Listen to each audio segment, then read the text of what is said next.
Hi എല്ലാവർക്കും നമസ്കാരം. ഇന്ന് നമുക്ക് നല്ല ടേസ്റ്റി ആയിട്ട് ഓലൻ്റെ റെസിപ്പി നോക്കിയാലോ, ഓണം സ്പെഷ്യലായിട്ട്. അപ്പോൾ നമുക്ക് റെസിപ്പിയിലേക്ക് പോകാം. അതിനായിട്ട് ഞാനിവിടെ ആദ്യം തന്നെ കുറച്ച് ഇൻഗ്രീഡിയൻസ് ഒക്കെ എടുത്തു വെച്ചിട്ടുണ്ട്. വൻപയർ ഞാനൊരു 4 മണിക്കൂർ കുതിർത്തെടുത്തിട്ടുണ്ട്. അപ്പോൾ വൻപയർ നമുക്ക് ആദ്യം തന്നെ ഒരു പ്രഷർ കുക്കറിലേക്ക് ഇട്ട് കൊടുത്തിട്ട് കുക്ക് ചെയ്തെടുക്കണം. അപ്പോൾ കുക്കറിലേക്ക് നമുക്ക് വൻപയർ സോക്ക് ചെയ്ത് ചേർത്ത് കൊടുക്കാം. ഇനി ഇതിലേക്ക് ഉപ്പൊന്നും ചേർത്ത് കൊടുക്കണ്ട. ഇതിലേക്ക് പാകത്തിനുള്ള കുറച്ച് വെള്ളം കൂടെ ചേർത്ത് കൊടുത്തിട്ട് കുക്കർ അടച്ച് വെച്ചിട്ട് നമുക്കൊന്ന് വേവിച്ചെടുക്കണം. അപ്പോൾ നമുക്ക് കുക്കർ അടച്ച് വേവിച്ചെടുക്കാം.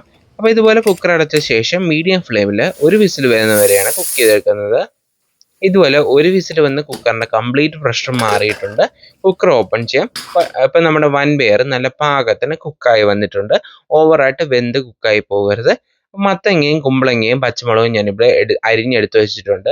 അപ്പോൾ ഈ 2 മത്തങ്ങയും കുമ്പളങ്ങയും നല്ല തിന്നായിട്ടാണ് അരിഞ്ഞെടുത്തിരിക്കുന്നത്. പച്ചമുളകും നെടുകെ കീറി എടുത്തിട്ടുണ്ട്. വേവിച്ചെടുക്കാൻ പാകത്തിന് വെള്ളവും ഇതിലേക്ക് ആവശ്യത്തിനുള്ള ഉപ്പോട് ചേർത്ത് കൊടുക്കാം. ഇതെല്ലാം കൂടെ നന്നായിട്ടൊന്ന് മിക്സ് ചെയ്തെടുക്കാം. വെള്ളത്തിന് പകരം 2ാം പാലിൽ വേണമെങ്കിലും നമുക്ക് ഈ ഒരു മത്തങ്ങയും കുമ്പളങ്ങയും പച്ചമുളകും കൂടെ കുക്ക് ചെയ്തെടുക്കാവുന്നതാണ്. ഞാനിവിടെ വെള്ളം ഒഴിച്ച് തന്നെയാണ് കുക്ക് ചെയ്തെടുക്കുന്നത്. ഇനി നമുക്കിത് അടച്ചു വെച്ച് കുക്ക് ചെയ്തെടുക്കണം.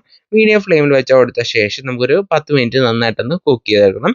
നമ്മുടെ മത്തങ്ങയും കുമ്പളങ്ങയും നന്നായിട്ട് വെന്ത് കിട്ടണം. അപ്പം ഒന്നുകിൽ നമുക്ക് കുക്കറിൽ കുക്ക് ചെയ്യാം. കുക്കറിൽ കുക്ക് ചെയ്യുകയാണെങ്കിൽ ഒരു 2 വിസിൽ വരുന്നത് വരെ കുക്ക് ചെയ്യാം. അപ്പോൾ അത് ആകുമ്പോൾ കുറച്ചുകൂടി എളുപ്പമാണ്. അപ്പോൾ ചട്ടിയിൽ വളരെ തിന്നായിട്ടിട്ട് അരിഞ്ഞെടുക്കുകയാണെങ്കിൽ നമ്മൾ ചട്ടിയിൽ തന്നെ കുക്ക് ചെയ്തെടുത്താൽ പെട്ടെന്ന് തന്നെ കുക്കായി കിട്ടും. ഇതുപോലെ നന്നായി കുക്കായി വന്ന ശേഷം വൻപയർ വേവിച്ചത് ഇത് ചേർത്ത് കൊടുക്കാം. അപ്പോൾ വൻപയർ ചേർത്ത് കൊടുക്കുമ്പോൾ വൻപയർ മാത്രം ചേർത്ത് കൊടുക്കണം. അതിൽ നിന്ന് വെള്ളമൊന്നും ചേർത്ത് കൊടുക്കേണ്ട ആവശ്യമില്ല.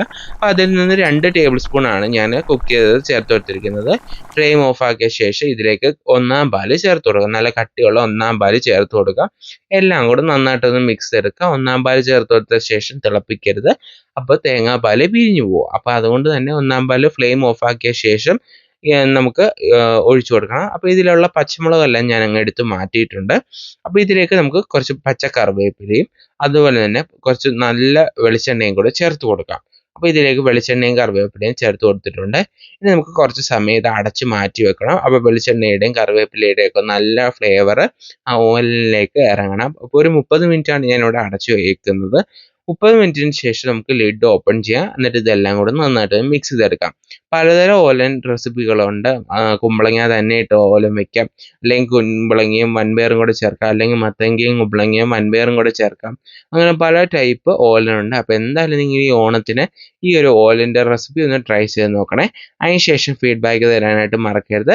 നല്ല ടേസ്റ്റി ആയിട്ടുള്ള ഒരു ഓലനാണ്. വേറെ മസാലകളോ കാര്യങ്ങളോ ഒന്നും നമ്മൾ ഇതിലേക്ക് ചേർക്കുന്നില്ല. തേങ്ങാപ്പാലാണ് ഇതിൻ്റെ ഒരു മെയിൻ ഫ്ലേവർ. നെക്സ്റ്റ് റെസിപ്പി വീണ്ടും കാണാം. Thanks for watching.